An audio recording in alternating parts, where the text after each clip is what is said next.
Most people don't even think twice before posting a photo or a memory on social media. It's the 21st century and social media has taken over the lives of everyone. Although it's a great way to keep in touch with tons of people very quickly, you never know what evils may be lurking behind the shadowy gray areas of social media. Celeste Mono, a thriving girl with a seemingly perfect life, had no idea that someone, a stranger, was obsessed with her to the point where she was being mercilessly stalked. Celeste never even imagined in her wildest dreams that she would be attacked in her own home, but she was about to witness just how nightmarish an obsession can really get.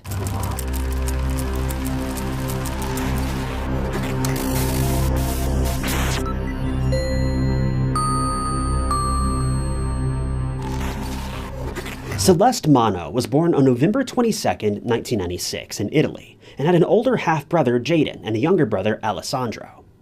When Celeste was still young, her family moved to Melbourne, Australia, where Celeste graduated high school and attended RMIT University in 2015, where she studied criminology and psychology. Celeste had dreams of becoming a psychologist and wanted to help people by understanding what went on in the complex human brain.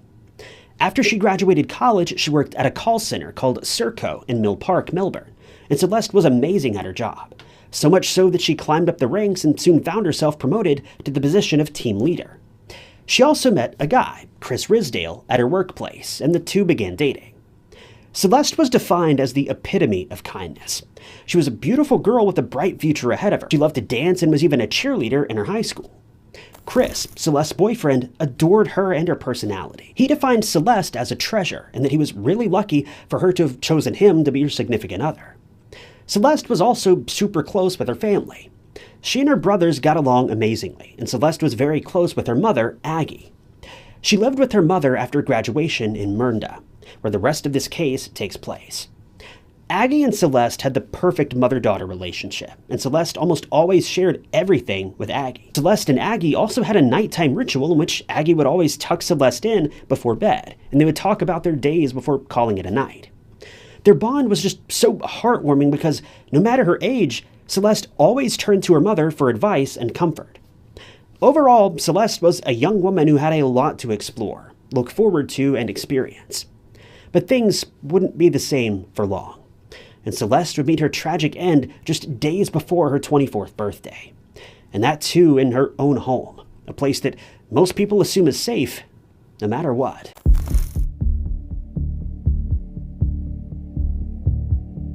Before we keep going with today's case, just a quick reminder that if you subscribe to the channel, you'll be able to see all my latest videos the moment they upload. It's totally free and really helps keep the channel growing, so I'd really appreciate it. But anyway, on November 14th, 2020, Celeste and Chris went on a brunch date in a rooftop bar in Melbourne, where they took lots of pictures. Since the COVID-19 lockdown restrictions were finally easing, Celeste and Chris could finally meet each other and have a little brunch and catch up. Celeste had also decided to finally make her relationship with Chris official on social media, with a very happy and heartwarming picture.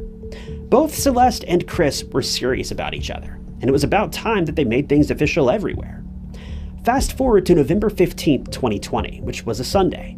Celeste posted the photo of her and Chris on her Instagram, then spent the rest of the day watching a movie.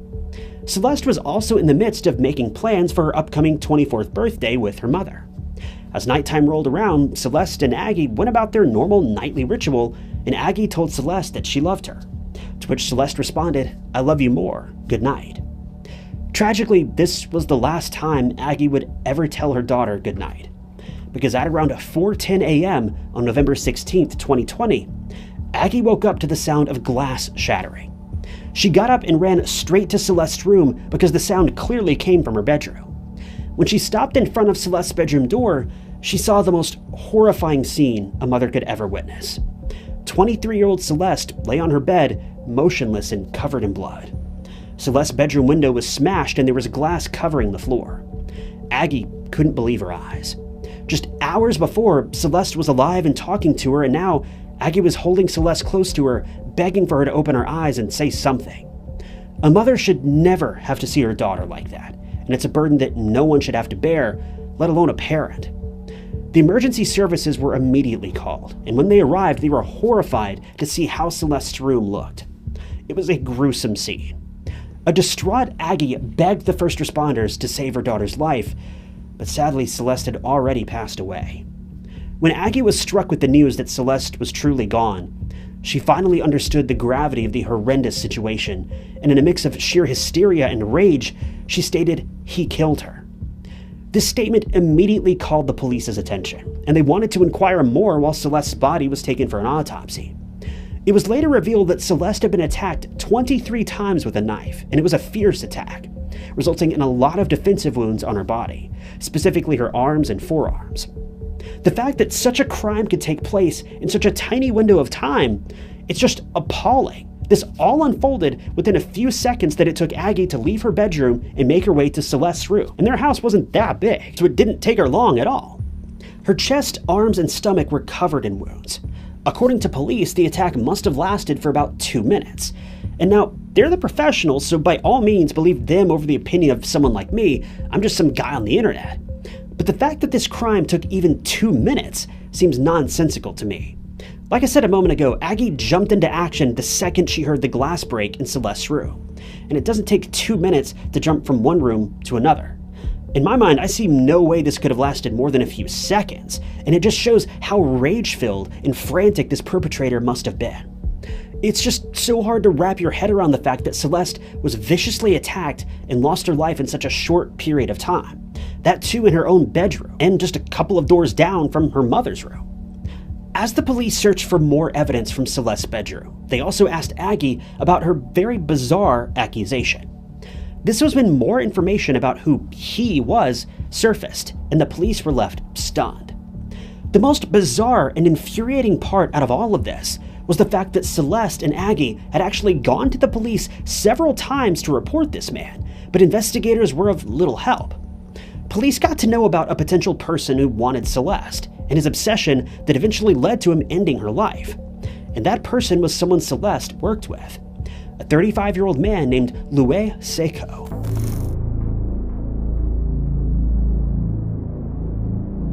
So who was Louis Seiko, and why would he attack Celeste so barbarically? Louis Seiko was born in 1984 in Iraq. His parents were Christian, and he was the oldest of 5 children. In 1992, Louis' family was granted a humanitarian visa, and the entire family migrated to Australia. Louis was defined as a sweet and caring young boy, but he was also a loner and spent most of his time in his room. When he got to college, that's when Louis' personality started to shift, and he became even more withdrawn. He'd never been in a relationship before, and was mostly seen on his own. After graduation, Louis had been unemployed for the most part, until April of 2018, when he got a job at Serco, the same call center where Celeste worked. In fact, he was in the same team that Celeste led. But up until that point, Louis didn't really know about Celeste. But this changed very soon. Turns out, Louis would only hold this job for a short time, and in June of 2019, he received a notice that he was fired based on performance issues. On his last day of work, Louis was escorted out of the office by none other than Celeste Mano. This was the fateful day when Louis really took notice of Celeste, and he was immediately attracted to her. As they were saying their goodbyes, Celeste shook Louis' hand out of courtesy, wishing him luck for his future.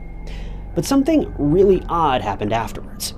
Louis, while still holding her hand, pulled Celeste close and kissed her cheek before walking the other way. This action left Celeste embarrassed and probably pretty uncomfortable, and she was caught quite off guard, understandably. Afterwards, when she came home, she even filled her mom, Aggie, in about this weird detail. Aggie, thinking nothing of it, pacified Celeste by saying that Louis probably had an innocent crush on her. But in my book, making a physical advance towards someone like that's not innocent. A few nice compliments, that's innocent. But Celeste, chalking this incident up to Louis just being a little weird, decided to let it go.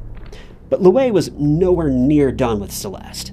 In fact, this encounter led him to develop a strong, one-sided infatuation with Celeste, and he knew that he wanted to have something more than a professional relationship with her. About a week later, Celeste received a message on Instagram, and it was from Louis. But the contents of the message left Celeste feeling uneasy. They started with somewhat of an innocent tone, with Louis stating that he loved Celeste and that he couldn't eat, sleep, or function at his new job without her, how he thought about her every single day, and even asked if Celeste felt the same way about him.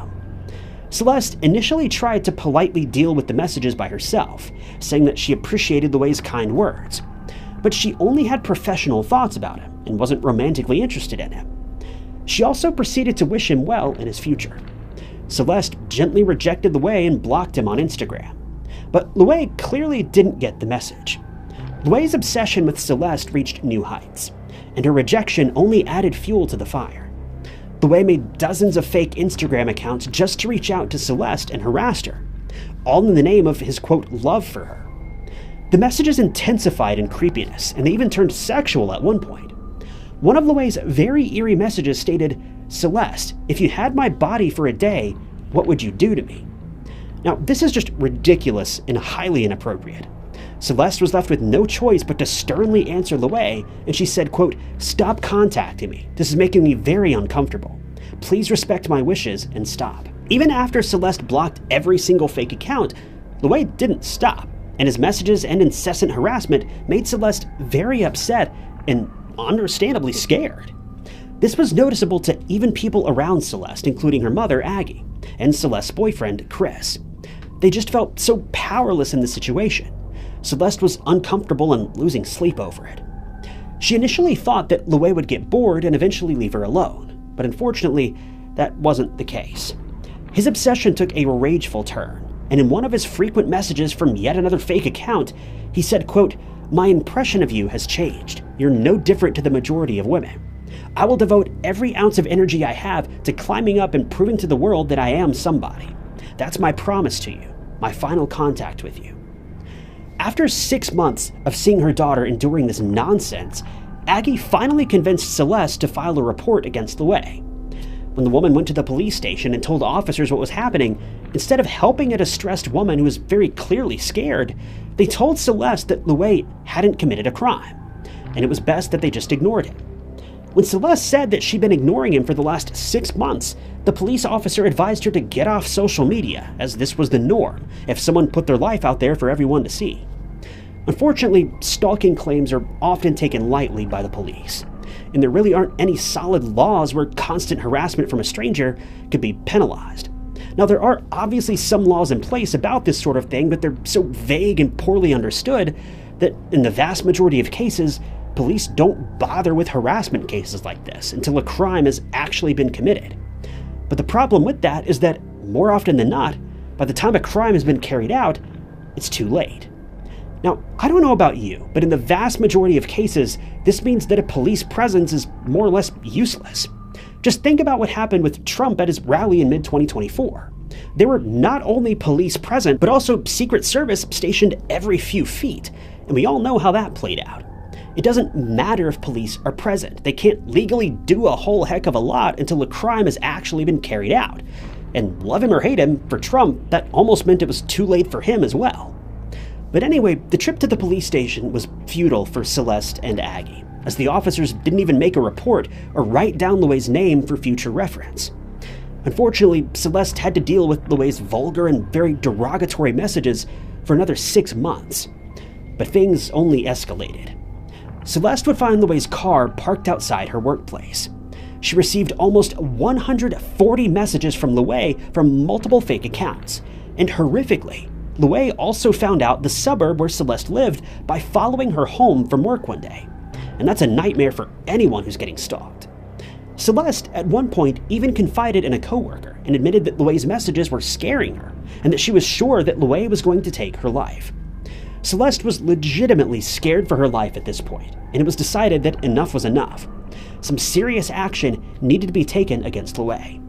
Celeste and Aggie went to the police station again after another 6 months, and finally they met a cooperative police officer who advised the women to file for a personal safety intervention against Luay, which they did. Surprisingly, Luay tried to contest the order in court, but it was obviously denied. For a month, everything seemed normal for Celeste again, but it was short-lived. On August 15th, 2020, just 3 months before the horrific attack on Celeste, Luay sent a 3-page letter to Celeste, pleading that she take back the intervention order. He assured her that he would move on from her after she withdrew the order and the charges. He even ended his letter with a smiley face, which is just so creepy. Now, Louay's action of sending the letter to Celeste was, in fact, a breach of the intervention order itself. And when Celeste let the police know about this, they finally had a reason to act. Because after all this back and forth, Louay had finally committed a crime. Louay was arrested at the end of August 2020 for breaching the safety intervention order. And you would think that everything would be normal again, and Celeste would be safe from this man's harassment. But that wouldn't happen.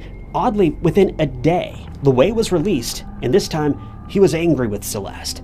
He couldn't believe that Celeste would go this far and have him arrested for contacting her.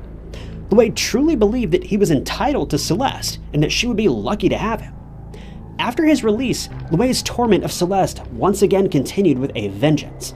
And just after his release, he sent a livid and seemingly final message to Celeste, which stated, "I know you rejected me, I get it. I'm like dirt to you, I get it. I know you hate me, I get it." Around the same time, he bought a hammer and a knife from a local supermarket. And for the next 3 months, Louay went radio silent. Celeste didn't receive any messages from him.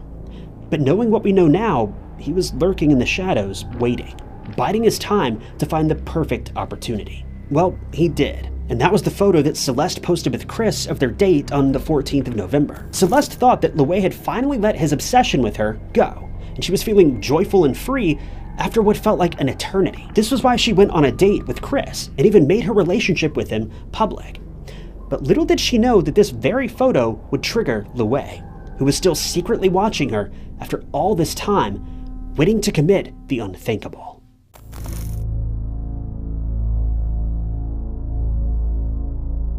Leading up to the terrible day of November 16th, Louay had apparently figured out which home was Celeste's by peering in the driveway and finding her car parked there, and even had her home floor plan mapped out to find where Celeste's bedroom was. Now, how he got a hold of this, we don't really know.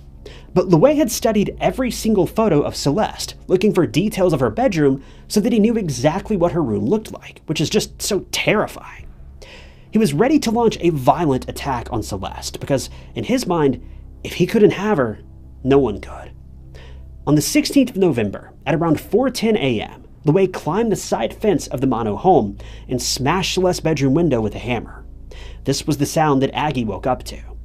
Louay then proceeded to enter Celeste's bedroom and attacked her at least 23 times in less than 2 minutes, according to police. Then he left through the same window and fence with traces of blood found on it, leaving Celeste to be discovered by her mother. A neighbor's CCTV camera also caught Louay zipping out of the street around the same time that the paramedics arrived. And after hearing from Aggie about the year-long cyber torment that Celeste went through, the police knew they had to arrest Louay immediately. But they didn't have to, because after attacking Celeste, Louay made a beeline for the police station, showed up with an injured hand, and confessed to the crime while handing Celeste's address to the officer. He stated, "She's dead. She's dead. Go have a look. You know what happened. It's your fault." And truer words may never have been spoken. In my eyes, this certainly is the fault of the local police. Louay even tried to coerce the police officer to fire at him so that he could evade the law and essentially pass away with Celeste. But the police cornered him and he was arrested. As soon as Louay was in custody, he was charged. And while searching his phone, the police found out that he was monitoring Celeste closely on Instagram, along with hundreds of screenshots of Celeste and Chris. Not only this, when officers searched Louay's laptop, they found Google searches pertaining to Chris, her boyfriend, the bar where Celeste and Chris had their date, and investigators even found Celeste's home floor plans, but again, no idea how he got a hold of these. After being arrested, Louay was awaiting trial, which took almost 3 years to reach completion. This delay was due to the COVID-19 restrictions, but a major part of it was because of Louay. He tried to stretch the trial as much as he could, and he even tried to use the mental health stance as a way to evade the law. He did eventually plead guilty, but he tried everything he could to get away with this crime, pulling out all the stops to either prove himself as insane or completely innocent, even though he had already confessed at this point. Louay tried to convince the jury that he was mentally unstable and that he was suffering from an episode of psychosis at the time that he attacked Celeste. On top of it all, he would fire his lawyers right before the trial, pushing the process back even more. He even represented himself at times, and he also tried to delay the court proceedings by maintaining that he only attacked Celeste twice, not 23 times as the coroner stated in the autopsy report. Louis was adamant to prove himself to be mentally unfit, so that he wouldn't get such a harsh sentence, as a result of which a lot of psychiatric evaluations were done on Louis. And one doctor in particular, Dr. Dargy, said that Louis suffered from hallucinations and was forced by an imaginary entity called Isha to act like a criminal. But it was also Dr. Dargy who issued a warning in court and stated that Louis was likely to reoffend if he ever got out, and that if he gathered sympathy from female prison guards, then things could take a turn for the worse. Ultimately, it was found that Louis was just an egotistical, self-absorbed individual who couldn't bear the thought of being rejected by Celeste, and he was actually faking symptoms of mental health issues. You have to be a different level of sick to come up with such an elaborate plan to try to get a lesser sentence for taking the life of an innocent and amazing young woman who didn't even want you. It's just unbelievable. Celeste's family, especially her mother Aggie and her brothers, wanted Louis to be sent to prison forever. And the prosecution even stated that the crime was premeditated, given that he'd bought the weapons 3 months prior, and that the nature of the crime was angry and violent. Louis had every intention to end Celeste's life that night because he saw how happy she was with Chris, and that the couple's photo was almost mocking Louis, which was why he lashed out and attacked Celeste, ultimately leading to her tragic demise. After 3 long years, on February 29, 2024, Louis Seco, who is now 39 years old, was sentenced to 36 years in prison, with the possibility of parole after 30 years. Justice Dixon went on to explain that life imprisonment couldn't be warranted in this case because Louis had a rare and extreme personality disorder, and this affected his mental state at the time of the crime. Justice Dixon also went on to emphasize the trauma Celeste's family went through because of Louis. But it's just so appalling to see a man who, mind you, wasn't even remorseful for savagely attacking Celeste get sentenced to what's essentially nothing for the damages he inflicted on a once happy family. He took the rest of this young woman's life, but he only had to pay with a portion of his own.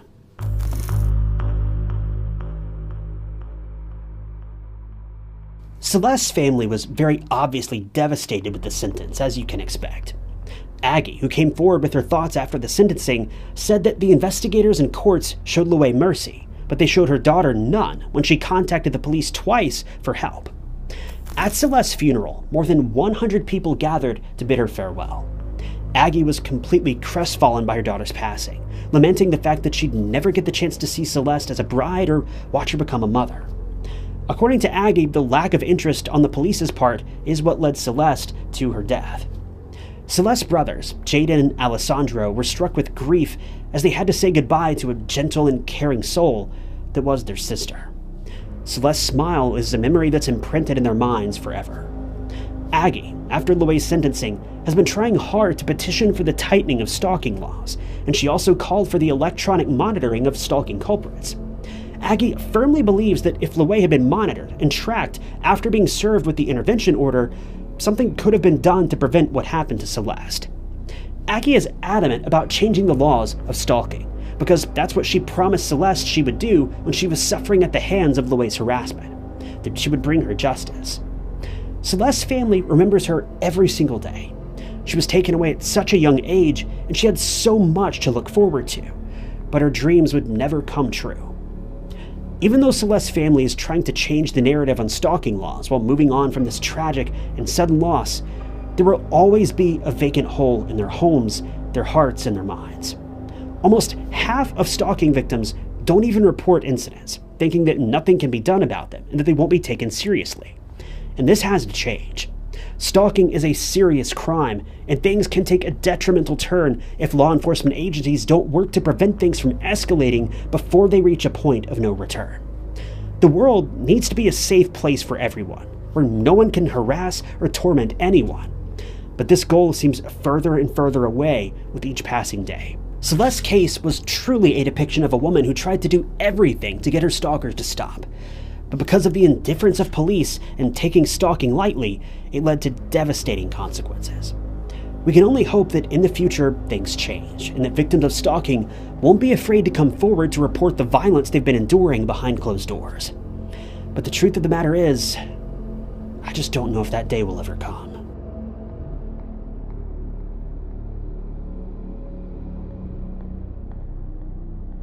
Thank you guys for tuning in to another episode of True Crime Stories.